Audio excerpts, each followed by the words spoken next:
les propriétés d'une couche vecteur, il suffit de faire un clic droit sur celle-ci et de choisir bien évidemment l'item propriété comme on a vu dans le chapitre précédent sur les couches raster. Dans un premier temps, je vais afficher la couche en question, pardon, et donc je vais faire un clic droit sur cette couche vecteur, je vais choisir l'item propriété et vous remarquez que j'ai une boîte de dialogue qui ressemble grosso modo à la boîte de dialogue des propriétés d'une couche raster. On retrouve d'ailleurs les deux premiers items identiques à une couche raster, à savoir l'item information et l'item source. Et nous, ce qui va nous intéresser principalement dans cette vidéo, c'est les items symbologie, étiquette et éventuellement formulaire d'attributs. Alors, en ce qui concerne la symbologie, vous remarquez que pour le moment, la représentation visuelle de la couche vecteur correspond à un symbole unique, c'est-à-dire que toutes les parcelles qui ont été dessinées sur la couche, elles ont une seule et même couleur, en l'occurrence ici le rose. On peut déjà bouger un petit peu la boîte de dialogue et se rendre compte que effectivement c'est le cas.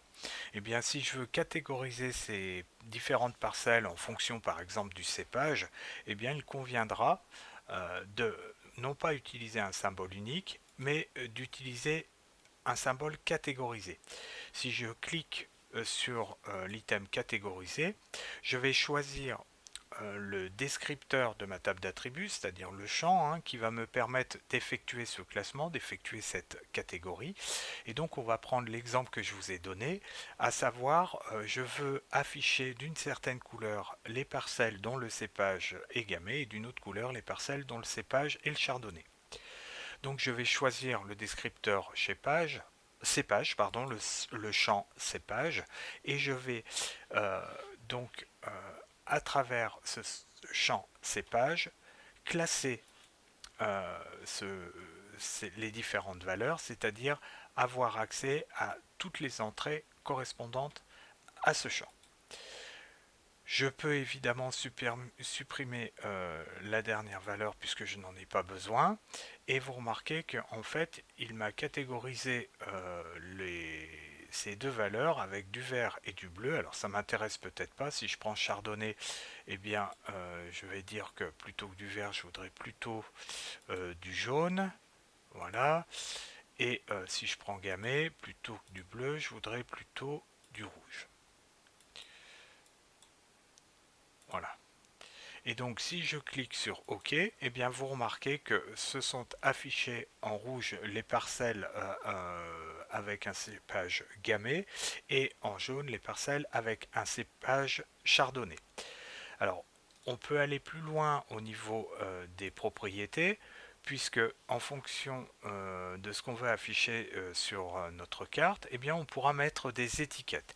Alors si je clique sur l'item étiquette, vous remarquez que par défaut il n'y a aucune étiquette qui s'affiche et donc j'ai la possibilité de faire un étiquetage simple ou alors de baser mes étiquettes sur des règles. Dans le cadre de notre cours, on verra principalement les étiquetages simples et vous remarquez que ici je peux étiqueter en fonction du nom. Je peux bien évidemment modifier tout le rendu visuel de cette étiquette, à savoir modifier la police, le style, la taille de la police, etc., la couleur, et voilà. Si je clique sur OK, eh bien vous remarquez que ça affiche le nom des étiquettes. Alors on voit peut-être pas forcément le nom de toutes les parcelles, mais dans ce cas-là, il suffit de zoomer pour vous rendre compte que, bien évidemment, le nom des parcelles s'affiche au moment où vous avez la place de saisir le nom des parcelles. Alors, si je vais un petit peu plus loin, on va notamment utiliser le formulaire d'attributs.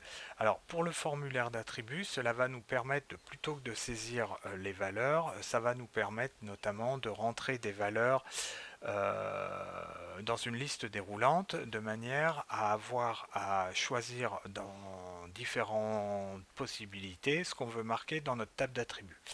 Alors ça peut être très utile, notamment pour éviter les erreurs d'orthographe et pour éviter notamment quand on fait de la symbologie de se retrouver avec plusieurs fois des champs qui correspondent à la même chose mais dont l'orthographe a été un petit peu différente et mal orthographiée. Par exemple, je prends chardonnay, si une fois on a écrit le mot chardonnay avec deux N et une fois avec un N, eh bien dans ce cas-là on aura un problème puisqu'on aura ici trois valeurs, une valeur gammée et deux valeurs chardonnay, une avec un N et une avec deux N. Vous vous rendez compte que ça pose problème, notamment par rapport à la représentation visuelle de votre couche.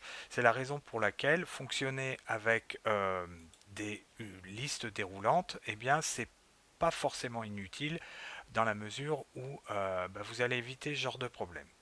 Donc par exemple, si je cliquais sur cépage, vous remarquez que le type d'outil c'est de l'édition de texte, eh bien je peux prendre ici par exemple une liste de valeurs et rentrer mes valeurs que je voudrais mettre par exemple en termes de valeurs et description.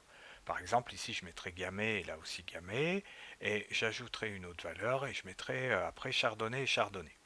Donc voilà pour le formulaire d'attributs. Alors on peut faire différents types d'outils dans le formulaire d'attributs, on peut mettre couleurs, on peut faire des cases à cocher, etc. etc. Et tout ça permet de faciliter la saisie d'une entité lorsqu'on est en création d'une couche vecteur. C'est un élément qu'on verra dans une vidéo ultérieure.